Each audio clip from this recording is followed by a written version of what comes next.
நம்ம இப்ப திருநெல்வேலி நெல்லையப்பர் கோயிலுக்கு முன்னாடி தான் நின்றுட்டு இருக்கிறோம்.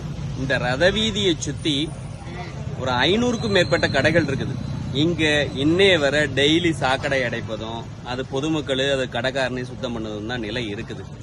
அது மட்டும் இல்லாம இங்க பெண்கள் குழந்தைகள் வெளியூர்ல இருந்து வர்றவங்களுக்கு கக்கூசு போறதுக்கு ஒரு இடம் கிடையாது. எங்க போவாங்க? கண்ணும் காணாம தெரிய முடுக்குல இருப்பாங்க. நெல்லையப்பர் கோயில்ல அங்கன சுத்தி வெளியில இருக்கிறாங்க. இந்த நிலை, இந்த கொடுமை எதுக்கு? சிட்டி ஹெல்த் ஆபீசர் எங்க இருக்கிறாங்க? இத்தனை பொதுமக்கள் இருந்தா கக்கூஸ் கட்டணும்னு ஒரு விதி இருக்க, அது இல்லையே. ஒரு ஸ்கூல்ல 1000 பேர் படிச்சான்னா கக்கூஸ் இருக்கணும்னு விதி இருக்கு, இத்தனை கக்கூஸ் இருக்கணும்னு. ஆனா இந்த நெல்லையப்பர் கோயில் சுத்தி இல்ல, பார்க்கிங் வசதிகள் இல்ல.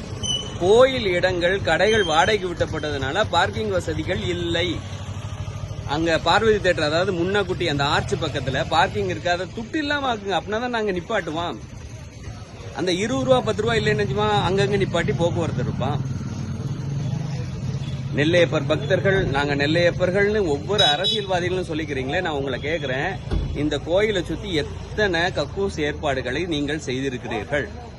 சட்டமன்ற உறுப்பினர், அதே போல இங்க இருக்கிற கவுன்சிலர்கள், இங்க இருக்க எம்பிகளை வேண்டி விரும்பி கேட்டுக்கிறேன். இது உங்க ஊர். நாளைக்கு எப்படி மக்களை சந்திப்பீங்க? புரட்டாசி மாசம், அதே போல கோயில் திருவிழா நாட்கள்ல ஒவ்வொரு இடத்துலயும் கால் வைக்க முடியல, நெருடலான அசிங்கங்கள் இருக்கு. திருநெல்வேலினா அசிங்க ஊரா? உங்கள்கிட்ட நான் கேட்கிறேன், மனசாட்சி உள்ள அரசியல்வாதிகள், நெல்லையப்பர் கோயில் நிர்வாகத்திட்ட கேளுங்க, அறநிலைத்துறையிட்ட கேளுங்க, எத்தனை கழிப்பறை வசதிகள் இங்கு இருக்குன்னு. நான் சொல்வது பொய் இல்லை.